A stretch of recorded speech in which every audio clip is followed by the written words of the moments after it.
Kegiatan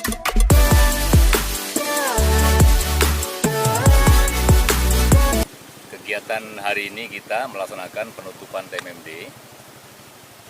Tadi sudah ditutup oleh Bapak Irdam Sidarmuga. Kegiatan hari ini adalah hari terakhir kita melaksanakan TMMD. Kita tutup TMMD saat ini merupakan TMMD yang sebenarnya harusnya tahun lalu, ya. Harusnya tahun lalu kita laksanakan tahun ini karena ada penganggaran di pemerintah daerah.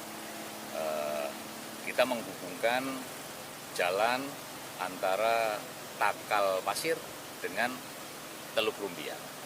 Jadi di situ ada jembatan 3 biji yang selama ini terputus. Ini menghubungkan dua desa itu. Dan urgensinya adalah dengan terhubungnya dua desa